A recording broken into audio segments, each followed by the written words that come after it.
జగన్తో చేతులు కలపనున్న మెగాస్టార్ చిరంజీవి తెలుగు వెండితెరను షేక్ చేసి ఒక ట్రెండ్ను క్రియేట్ చేసి సినిమా ఆరాధకుల గుండెల్లో చెరగని ముద్ర వేసి మెగాస్టార్గా వెలుగొందుతున్న అసాధారణ నటుడు.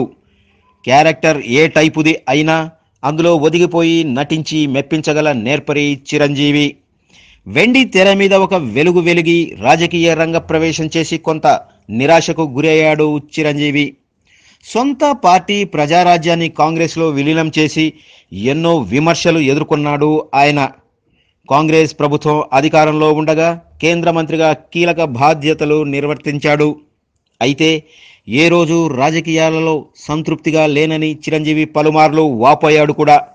ఆ అసంతృప్తి నుంచి రిలీఫ్ అవ్వడానికి తనకి మెగాస్టార్ హోదాని, కోట్లాది అభిమానుల్ని సంపాదించి పెట్టిన సినిమా రంగం వైపు మరోసారి దృష్టిని సారించి 150వ సినిమాతో పునః ప్రవేశం చేసి సూపర్ డూపర్ హిట్ కొట్టి నటుడిగా తనలో ఇంకా స్టామినా తగ్గలేదని నిరూపించాడు చిరంజీవి.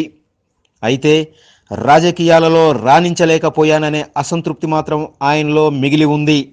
ఇక్కడే చిరంజీవికి తాను కొద్ది రోజుల క్రితం ఒక నాయకుడి షష్ఠి పూర్తి మహోత్సవంలో అనుకోకుండా తారసపడ్డ యువనేత వైఎస్ జగన్తో ఓ గంట పాటు ప్రత్యేకంగా చర్చించిన సంఘటన గుర్తుకు వచ్చిందట.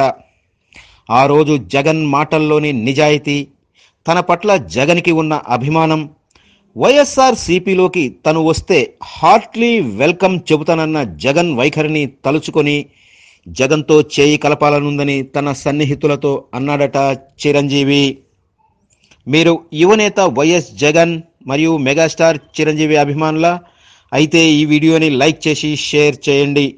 టీవీ 9 ఫోకస్ని సబ్స్క్రైబ్ చేసి మీ అభిమానాన్ని తెలియజేయండి.